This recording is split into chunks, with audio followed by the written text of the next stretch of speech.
और मुझे याद आ रहा था कि 1996 में जब पार्टी बनी थी तो पहली खान साहब की प्रेस कॉन्फ्रेंस भी यहीं पर हुई थी और पहला उनका इजलास भी यहीं पर हुआ था। तो मैं पाकिस्तान ने बड़ी मेरी इज़्ज़त अफजाई की, इमरान खान साहब ने मुझे सदर के ओहदे के लिए मुंतखब किया, मैं उनका मशकूर रहा हूँ और मैंने अपनी बड़ी खिदमत करने की कोशिश की। पाकिस्तान बड़े मुश्किल हालात से गुज़र रहा है और उन मुश्किल हालात बिल्कुल आया हैं सबके सामने कि मईशत को 2-3 साल से बल्कि ख़ास ज़वाल पजीर हुई है और इंतशार का शिकार भी रहा है मेरा मुल्क। और मेरी दुआ ये है कि हर कोशिश वो करूं कि मुल्क के मामलात को सही तरफ सही सिमत ले जाया जाए, मुल्क को जोड़ा जाए, मुल्क के अंदर जो मुनाफरतें बढ़ी हैं उनको कम किया जाए और मुल्क का ने जो मैंडेट का इजहार किया है, जिस अंदाज से भी किया है, उस मैंडेट की कदर की जाए। और मैं ये समझता हूँ कि वाहिद अच्छा मौका है कि यहाँ पर मैं ये बात करूँ कि इमरान खान साहब के साथ जो मुकदमात हैं, तकरीबन 200 के करीब हैं, जितने भी हैं, उनको फ़ौरन जो 3 बड़े मुकदमात हैं जिनके ऊपर फ़ैसले भी आए हैं, उनको एक अच्छी अदालत के अंदर, एक आम अदालत के अंदर, मुझे पूरी क़वी उम्मीद है कि उसमें उनका ट्रायल हो तो बड़ी जल्दी वो बरी भी हो जाएंगे और रहा हो जाएंगे। तो मैं समझता हूँ पाकिस्तान को जोड़ने के लिए सबसे बड़ी बात यह है कि इमरान खान साहब को रहा होना चाहिए।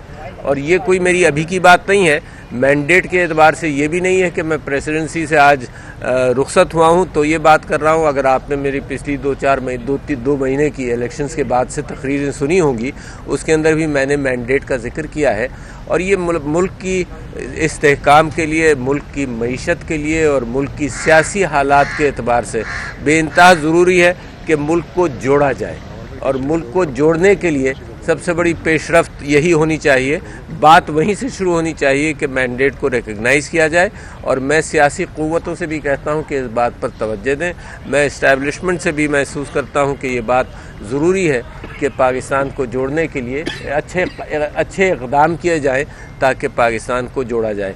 तो ये तो मेरी एक गुफ्तगू है जो शुरुआत के एतबार से आपके सामने मैंने रखी है। अस्सलाम वालेकुम, बैठो माशाअल्लाह। मैं शुरुआत के एतबार से आपके सामने रख रहा हूँ। आपके सवाल हैं, मैं आदी नहीं रहा हूँ प्रेस कॉन्फ्रेंसेस में और टेढ़े तिरछे सवालों का, तो लिहाजा सब्र के साथ मेरे साथ कर लीजिएगा।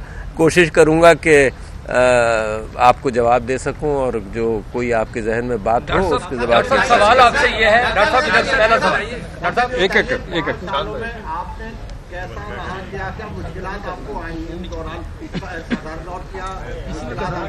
नहीं, देखिए मैं आपसे ये कहना चाहता हूँ कि मेरे अपने मुल्क के लिए जो भी मुश्किलात हों वो मुश्किलात हल की, कोई बड़ी मुश्किल नहीं। जब तक ज़िंदा मैं रहा हूँ कोई मुश्किल नहीं है ना, मुल्क की खातिर कोई भी मुश्किल हो तो लिहाजा मैं समझता हूँ कि वो आसान हो गई, अल्लाह की मदद रही। तो मुझे कोई ऐसी कोई शिकायत नहीं है किसी किस्म की। मैं समझता हूँ बड़ी इज़्ज़त अफजाई है कि आप लोगों ने मुझे मुंतखब भी किया कराची से और फिर उसके बाद इमरान खान साहब ने मुझे सदर के ओहदे के लिए चुना और मुझे सदर के ओहदे पर आप सब लोगों ने मिलकर फाइज किया। तो अपनी तरफ से पूरी कोशिश की, कोई मुश्किल नहीं जनाब। डॉक्टर साहब, मेरा सवाल आपसे कि जिस ओहदे पर आप थे, अभी आपने बात की कि एस्टेब्लिशमेंट को सबको देखना चाहिए, जिस ओहदे पर आप थे तो क्यों नहीं आपने इस मामले को देखा, क्यों नहीं आपने एस्टेब्लिशमेंट और इमरान खान के दरमियान जो दूरियां थी उनको ख़त्म कराने में किरदार अदा किया? क्या रुकावटें इसमें क्या थी? और दूसरी बात ये कि आपके ऊपर ये इल्ज़ाम आता है कि आप सदर पाकिस्तान थे पूरे पाकिस्तान के, लेकिन आप एक पार्टी जो थी उसको तरजीह देते थे, आप अपने उस मनसब को तरजीह नहीं देते थे। अच्छा जी, एक तो आपने पहला हिस्सा क्या था कि आपने जब आप इमरान खान के दरमियान पुल का किरदार। अच्छा, अगर आपने पिछले मेरी 2 साल की 2.5 साल की कार्रवाई देखी हो तो मैं सर के बल खड़ा होकर जितना काम कर सकता था वहाँ तक मैंने किया है। हर एतबार से कोशिश की है कि मामले को जोड़ा जाए। हर मुलाकात के अंदर कोशिश की है। कुछ मुलाकातें पब्लिक हुई हैं, कुछ मुलाकातें पब्लिक नहीं हुई होंगी, मगर ये कि मैंने अपनी पूरी कोशिश कर ली, एड़ी चोटी का जोर लगाया, अपनी ज़िंदगी का सारा इल्म इस्तेमाल कर लिया।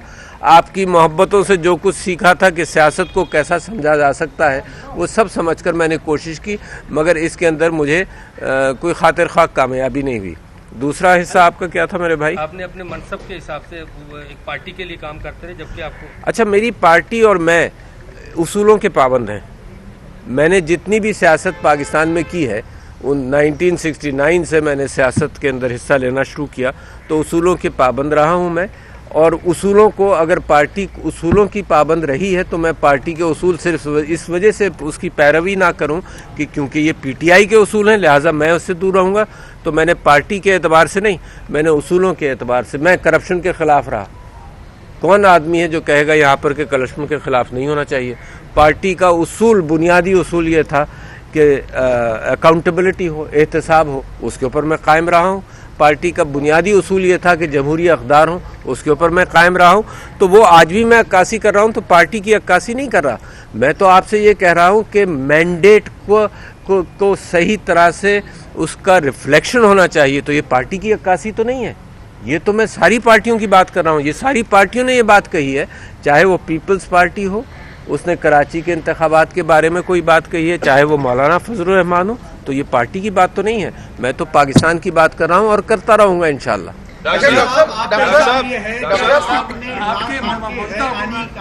काम को जो है सपोर्ट किया और आपके खिलाफ आर्टिकल 6 के तहत मुकदमा चलने चाहिए, तो अगर कि किसने कहा, जरा बताते जाओ। ये नहीं, ये किसने कहा आर्टिकल 6 पे चलना चाहिए? ये कोर्ट का फैसला है क्या? नहीं, अच्छा आप कह रहे हैं, आप नहीं, मैं बताते जाओ सवाल। सही बात, मुखालफिन नहीं, मुखालफिन गैर आईनी काम थे, उसको सपोर्ट किया, हुकूमत तोड़ने के हवाले से आपने सपोर्ट किया, तो आपके खिलाफ जो आर्टिकल 6 के तहत मुकदमा चलने चाहिए, तो इस पर आप क्या कहेंगे? कौन कह रहा है ये बताते जाओ ना, तो मैं उसी को रिस्पॉन्ड करूँ। मुखालिफिन, अच्छा बहुत सारे मुखालिफ, अच्छा ऐड करो, बता दो। मौजूदा हुक्मरान यानी कि नून लीग, पीपल्स पार्टी और दीगर जो उनके हमनवा हैं, वो ये कहते हैं कि आपने तमाम गैर आईनी कामों को सपोर्ट किया। बहुत अच्छे। बाज़ औक़ात अपनी जिम्मेदारी पूरी नहीं की, यानी कि आप बहुत अच्छे। मुख्तलिफ मकामात पे ओथ नहीं लिया। आप मुख्तलिफ मकामात पर मुख्तलिफ जो इवन मौके आए थे, जैसे आपने निगरान हुकूमत जब बनी पीडीएम की, तो आपने उस टाइम उनसे हल्फ नहीं लिया। आज मैं हल्फ लेकर आ रहा हूँ, है ना? आखिरी लम्हों में आपने हल्फ, अच्छा आखिरी लम्हों में, जब नहीं लिया था, जब नहीं लिया। अच्छा, ठीक है। तो ये अगर लोगों के इल्ज़ामात हैं तो कोर्ट भी मौजूद है, अदालत भी मौजूद है, अदालत में जाएं कि मैंने हल्फ नहीं लिया था, है ना? उस वजह से जो कुछ हो सकता है वो कहें, और आर्टिकल 6 के तहत अगर मुकदमा चलाना है तो वेलकम चलाएं, मगर ये कि मैंने आइन की पासदारी की, मैंने जो मुनासिब समझा वो किया। मैं कोई बहुत बड़ा आइनी एक्सपर्ट नहीं हूँ, मैंने जो बेहतरीन मशवरा मुझे मिला उस एतबार से किया। और कोर्ट ने भी ये नहीं कहा, जजमेंट के अंदर मेजॉरिटी जजमेंट को अगर आप मानते हैं तो कोर्ट ने आर्टिकल 6 का कोई जिक्र नहीं किया। अब उसके बाद अगर आप चाहते हैं उसके बावजूद कोई आर्टिकल 6 पर मुकदमा कर ले तो खुला हुआ है मामला। डॉक्टर साहब क्या कहेंगे आपके, आप जिस पर इल्जाम लगाते रहे और उस पर आसिफ जरदारी डॉक्टर साहब एक दोनों में से प्रॉब्लम आया खान साहब के हवाले से, वो जनरल फैज के हवाले से आया। क्या? वो जनरल फैज के हवाले से कि वो उनको आर्मी चीफ बनाना चाहते थे, शायद इख्तलाफात इस्टेब्लिशमेंट से खान साहब के यहीं पर पैदा हुए। तो उस वक्त आपने कुछ कोशिश की कि खान साहब को इस बात पर राज़ी किया जा सके कि जनरल फैज को नेक्स्ट आर्मी चीफ ना बनाया जाए, कि आर्मी का जो प्रोटोकॉल है उसके मुताबिक चला जाए? मैं हल्फिया ये बात कहता हूँ, और मैं हल्फ आसानी से नहीं उठाता। मैं हल्फिया ये बात कहता हूँ कि मेरी जब भी खान साहब से बात हुई तो उन्होंने ये कहा कि नहीं, मेरा कोई प्रेफरेंस नहीं है।